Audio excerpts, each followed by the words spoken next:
MX2 Race 1 got underway for the 7th round of the FIM MX2 Motocross World Championship. Agueda, Portugal, in difficult conditions, overnight rain and persistent rain during the course of the day, making the circuit just a little bit tricky. Tommy Searle didn't make a good start, but then found himself in a little battle with Jordi Tixier as he went third, but up front it was Jeremy Van Hoorbeek chasing his teammate there, number 84, Jeffrey Hurlings, who almost ran into trouble in the latter stages of the race, despite having a big lead, a back marker falling in front of him. Tommy Searle found himself making a mistake and had to find a way back past Jordi Tixier, and he did so right there. So at that point it was Hurlings, Van Hoorbeek and Searle, Tixier down in 4th, but it was another race win for Jeffrey Hurlings. Valentin Tellier was 5th.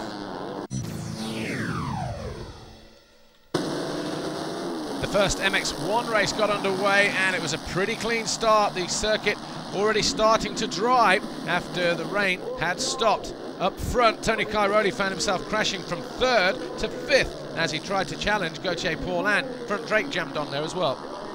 Jonathan Barragan went around the outside. Up front though, it was briefly the 377 of Christophe Pourcel, but after lap 2, Clement de Sal found himself leading every single lap of the race. Cairoli then was back on the charge. He found his way back past the number 21, Gauthier Paulin, to go into 3rd, but at that stage of the race, de Sal was already too far ahead, and it was him who took the race win.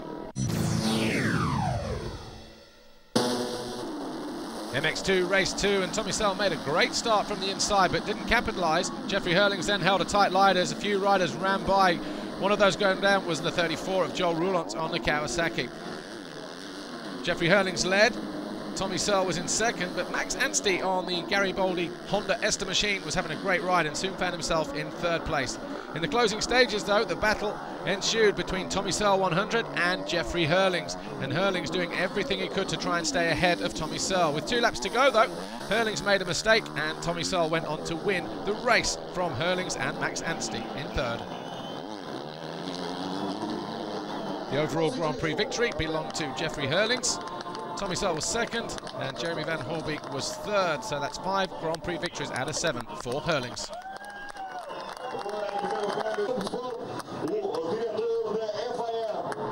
And of course he still leads the championship as well.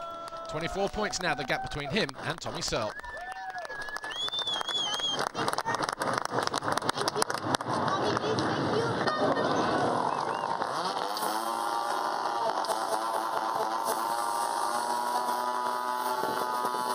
I increased it by 2 points, but that could have been much more, you know.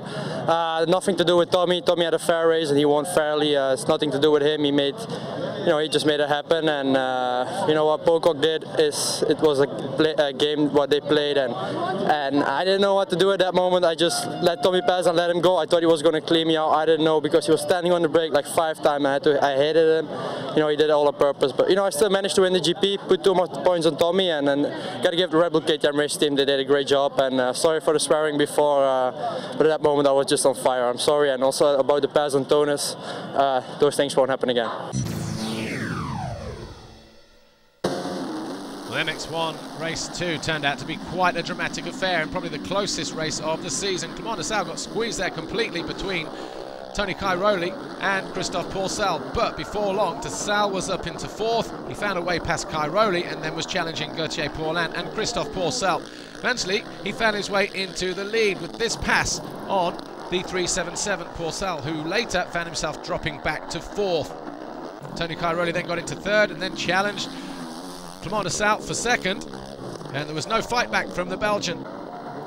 In the closing stages, Gauthier Paulin made this mistake, 2 laps to go. That allowed Cairoli to close back in, and coming out of the next turn, Cairoli thought he had the pass nailed. He jumped into the inside here, thought he got it covered, but Gauthier Paulin refused to lose. He jumped back in at the front, and it was a nail-biting finale in this 2nd moto.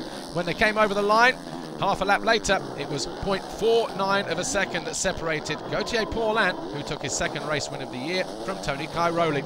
The overall Grand Prix, though, belonged to Clement de Sal. A win in the first moto, 3rd in the 2nd. Gauthier Paulin was 2nd, Antonio Cairoli was 3rd. And of course, Tony Cairoli still leads the World Championship. Dr. Wolfgang Schrub handing him another red plate. He leads going into Belgium.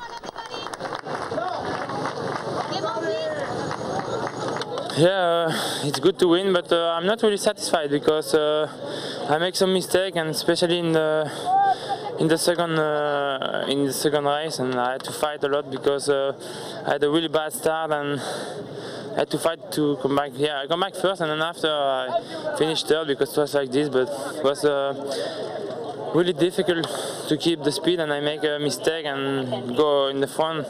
So after that I take care, and then, yeah, I win the GP, but not so the good way for me, but I'm keep working, and it's like that. Well, many well done anyway, thank you.